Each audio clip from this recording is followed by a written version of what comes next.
नमस्कार, कृष्णा न्यूज में आपका स्वागत है। इटावा में सैफई मेडिकल यूनिवर्सिटी में एमबीबीएस छात्र की मौत, इटावा डीएम की रिपोर्ट। समाचार विस्तार से। इटावा सैफई मेडिकल यूनिवर्सिटी के एमबीबीएस के छात्र हिमांशु गुप्ता की संदिग्ध मौत का मामला डीएम अवनीश राय और एसएसपी जयप्रकाश सिंह ने मुख्यमंत्री को भेजी संयुक्त रिपोर्ट। संयुक्त रिपोर्ट में प्रथम दृष्टया सुसाइड का मामला आया निकलकर। सुसाइड से पहले हिमांशु गुप्ता ने परिवार के लोगों के नाम दर्जन भर भावनात्मक मैसेज लिखकर दी जान। व्हाट्सएप मैसेज में परिवार के लोगों के नाम 1 दर्जन मैसेज भेजे। जांच के दौरान छात्र के मोबाइल की जांच में मिले कई व्हाट्सएप मैसेज जो उसने अपने ही एक नंबर से अपने दूसरे नंबर पर किए। अपने भाई, जीजाजी, दीदी और अन्य रिश्तेदारों के नाम लिखकर किए मैसेज। व्हाट्सएप मैसेज के अनुसार मानसिक रूप से परेशान था आत्महत्या करने वाला छात्र हिमांशु गुप्ता।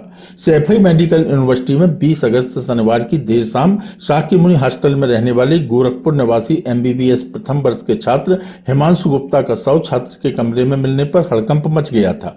शनिवार रात 8 बजे हिमांशु के पड़ोसी छात्रों ने जब हिमांशु के कमरे का दरवाजा धकेलकर खोला तो हिमांशु फांसी के फंदे पर लटका हुआ पाया गया था। घटना की जानकारी मिलने पर हिमांशु के माता पिता सैफई मेडिकल यूनिवर्सिटी पहुंचे थे। वहीं हिमांशु की मां सरिता गुप्ता ने बेटे की हत्या का शक जताते हुए यूनिवर्सिटी प्रशासन पर सीधे सीधे बेटे की हत्या का आरोप लगाया था। वहीं हिमांशु की मां सरिता ने मुख्यमंत्री योगी आदित्यनाथ से मदद की गुहार लगाई थी। मामला गोरखपुर से जुड़े होने के चलते मुख्यमंत्री योगी आदित्यनाथ ने घटना पर संज्ञान लेते हुए जिला प्रशासन, जिलाधिकारी अवनीश राय एवं एसएसपी जयप्रकाश सिंह से घटना की रिपोर्ट 48 घंटे के अंदर देने को कहा था, जिसके बाद जिला प्रशासन एक्टिव मोड में आ गया। जिलाधिकारी अवनीश राय, एसपी जयप्रकाश सिंह ने घटनास्थल का दौरा किया एवं मृतक छात्र के साथियों से पूछताछ करने के साथ ही मृतक के कमरे की गहनता से जांच पड़ताल कराई गई, जिसके बाद आज जिलाधिकारी ने एक विस्तृत रिपोर्ट शासन को भेजी है, जिसमें जिलाधिकारी के द्वारा प्रथम दृष्टया मामला सुसाइड का बताया गया है। वहीं जिलाधिकारी अवनीश राय ने बताया कि मृतक छात्र हिमांशु गुप्ता के मोबाइल पर 2 व्हाट्सएप इंस्टॉल थे, जिसमें एक व्हाट्सएप नंबर से दूसरे व्हाट्सएप नंबर पर कई भावनात्मक मैसेज किए गए थे, जिसमें मृतक ने अपनी मां, अपनी दीदी, जीजाजी एवं छोटे भाई के नाम एक दूसरे का ख्याल रखने का मैसेज छोड़े थे। यह सारे मैसेज घटना के दिन दोपहर 2 से 3 बजे के बीच किए गए थे, जिनको देखकर लग रहा है कि मृतक पहले से सुसाइड के लिए तैयार था। अपनी मां के लिए छोड़े गए अंतिम संदेश में लिखा है कि मां, मैं आपसे बहुत प्यार करता हूं। वहीं छोटे भाई के ट्विटर के लिए भी मैसेज छोड़ा गया है, जिसमें उनसे भी विनती की गई है कि वे उनके छोटे भाई का ध्यान रखें। फिलहाल मृतक छात्र की मनोस्थिति को लेकर कहना मुश्किल है। जिस तरह घटना स्थल से एविडेंस मिले हैं, क्योंकि घटना स्थल से जो एक वीडियो मिला है जिसमें मृतक के साथी कमरे का दरवाजा धकेलकर खोल रहे हैं, वहीं कमरे में जाने का और कोई दूसरा रास्ता नहीं है। और जो पोस्टमार्टम रिपोर्ट से निकल कर आया है उससे घटना सुसाइड की ही मालूम हो रही है और यही सारा कुछ शासन की रिपोर्ट में भेजा जा रहा है। वहीं मृतक छात्र की मां ने हॉस्टल में बंद पड़े सीसीटीवी कैमरे को लेकर सवाल उठाया है। उस पर जिलाधिकारी ने कहा कि यूनिवर्सिटी प्रशासन से सीसीटीवी कैमरे को जल्द से जल्द चालू करवाने के लिए कहा गया है। कृष्णा न्यूज के लिए इटावा से मोहम्मद अजहर आदिल की रिपोर्ट।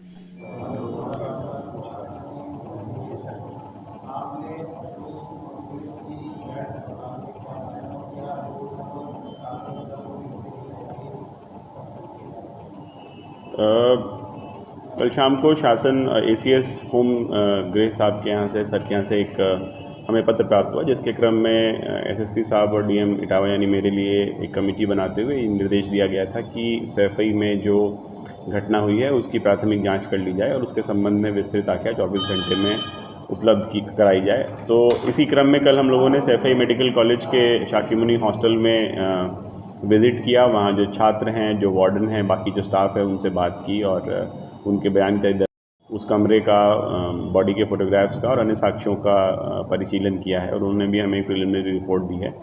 तो इन सभी चीज़ों को स्टडी करने के बाद, इनके परिशीलन करने के बाद प्राथमिक रूप से प्रथम दृष्टया ये प्रतीत हो रहा है कि उसमें कोई फाउल प्ले नहीं है और पॉसिबिलिटी यही है कि उसमें ये एक सुसाइड की घटना है। उनके व्हाट्सएप जो प्राइमरीली यूज़ करते थे, उनके फ़ोन पर 2 व्हाट्सएप इंस्टॉल थे और उन्होंने अपने एक व्हाट्सएप नंबर से दूसरे व्हाट्सएप नंबर पे घटना की ही दोपहर में 2 से 3 बजे के बीच में अपने परिवार के लिए कुछ इमोशनल मैसेजेस लिखे हैं, जिनसे भी उनकी मनस्थिति ये स्पष्ट हो रही है कि जो स्टूडेंट था वो इंक्लाइन था सुसाइड की ओर, और इसलिए ऐसा प्रथम दृष्टया प्रतीत होता है कि उसमें कोई फाउल प्ले नहीं है और संभवतः वो सुसाइड की घटना है। जो व्हाट्सएप में मैसेज है कितने बजे से और क्या क्या उसमें लिखा आपको समझना पड़ेगा? लगभग 14:30 यानी 2:30 बजे से लेके लगभग 3 बजे तक व्हाट्सएप के मैसेजेस उन्होंने अपने ही एक नंबर से अपने ही नंबर पर भेजे हैं। एक ही फ़ोन पे दोनों नंबर इंस्टॉल्ड हैं, दोनों व्हाट्सएप इंस्टॉल्ड हैं। इसमें उन्होंने अपने परिवार और सगे संबंधियों के प्रति अपनी भावनाएं व्यक्त की हैं। उन्होंने अपने लोगों से ये भी रिक्वेस्ट किया है कि उनके परिवार का ध्यान रखें। उसके अलावा अपने कॉलेज के सीनियर से ये रिक्वेस्ट किया है कि वो उनकी फैमिली को सपोर्ट करें। तो इनको पढ़ने से ऐसा लग रहा है कि कोई फाउल प्ले नहीं है, और यही रिपोर्ट हम लोग शासन को आज भेज रहे हैं। माँ के लिए और भाई के लिए क्या लिखा है? सभी के लिए उन्होंने यही लिखा है। अब उन्होंने अपनी मदर के लिए भी ये लिखा है कि वो उनसे बहुत प्यार करते हैं। उन्होंने अपने छोटे भाई के ट्यूटर के लिए लिखा है कि वो उनके छोटे भाई का ध्यान रखें। और जब हमने उन मैसेजेस को पूरी तरह से पढ़ा है तो इसीलिए प्रथम दृष्टया हम लोगों को ये लगता है कि दिस कैन बी ये एक सुसाइड की घटना हो सकती है।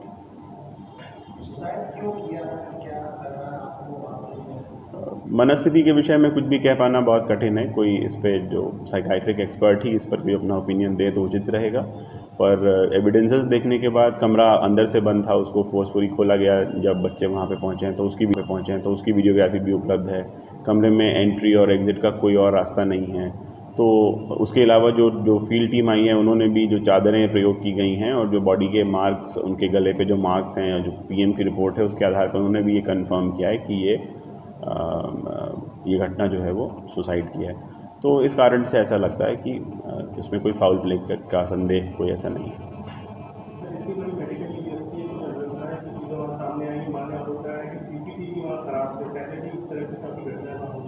जी, जो ये एक उसमें प्रकरण सामने आया है कि उसमें सीसीटीवी की फुटेज इत्यादि उपलब्ध नहीं है, उसके विषय में कल यूनिवर्सिटी प्रशासन को ये बताया गया है कि वो अपने हॉस्टल के हर फ्लोर पे सीसीटीवी की उपलब्धता सुनिश्चित कराएं और उसकी रिकॉर्डिंग्स को कम से कम 30 दिनों तक अपने हार्ड डिस्क पर प्रिजर्व करने की व्यवस्था कराएं। तो ये उम्मीद है कि आने वाले एक सप्ताह में इसकी व्यवस्थाएं वो लोग करा लेंगे। समय पर समाचार पाने के लिए लाइक, सब्सक्राइब एवं शेयर करें हमारा चैनल कृष्णा न्यूज, और जल्दी से समाचार पाने के लिए बेल आइकन का बटन जरूर दबाएं।